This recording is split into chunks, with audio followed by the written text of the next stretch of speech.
Natural. Problem. Bother. Blood. Mush. Blood. Pain. Stupid.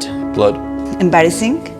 Blood. Bad sex. What do all of these words have in common? Period. Did all of that make you feel uncomfortable? Good. So, why are we talking about periods? Because menstruation concerns everyone, whether you're a menstruator or not. Because menstrual equality is gender equality. And because we want to change the way periods are portrayed in the media. What else is as taboo everywhere around the world? Like, it's one of the main things I think we have in common in terms of something that people don't want to talk about. I grew up in a place where it's a taboo and we don't talk about it. I was always ashamed. I was always hiding and I didn't want to know anybody to know that I had periods or that I hit puberty. It was very hard. Actually, the word taboo comes from the Polynesian word Pua, which means menstruation. No way. That explains why I always thought it was a taboo. Majority of women and girls, I think, suffer quietly, suffer to ourselves. The way periods are portrayed in the media leads us to believe that they are something to be ashamed of and should be hidden. Even ads for menstruation products use this like blue fluid that's like completely sanitized and like in no way, shape or form do you ever want to hint at the fact that it's blood. Everybody knows how this is going to end up looking by the end of the time. But this is changing.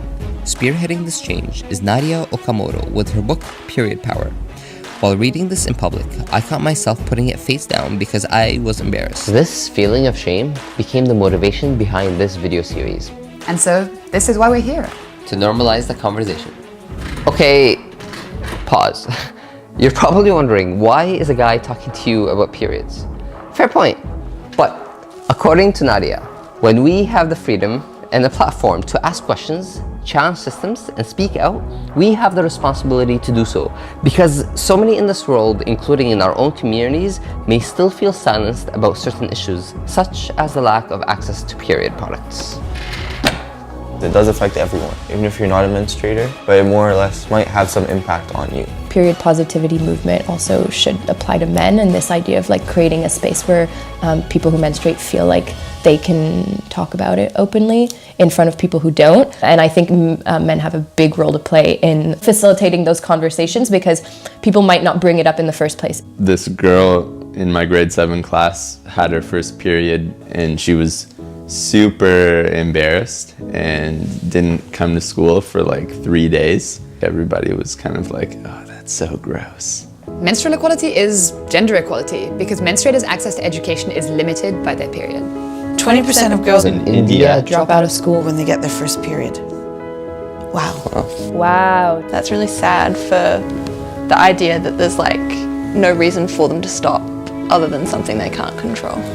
Who knows what those girls would have become and who knows what those girls would have contributed to the environment and to medical needs or even just being a wonderful woman in the community, being supportive and stuff like that to others.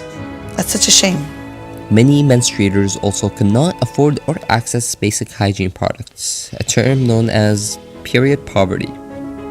It's so expensive. Like, I'm sorry, but like, I can't choose between eating and like not bleeding out. oh, it gets worse. Currently, in 35 states and many countries around the world, period hygiene products are still being taxed, making them non-necessities, whereas Viagra and Rogaine are not. Oh my god, shut the fuck up! That's a choice that you're partaking in to grow your hair, to like have sex, you know, you could just not, whereas like period products is like you can't just not, otherwise everybody would just not, you know, you could switch it off, you would. It's not a luxury to have a period. So you can see that there's still a lot of work to be done. Start a conversation. Talk about it. Let's create a society where we are no longer ashamed to keep this book face up.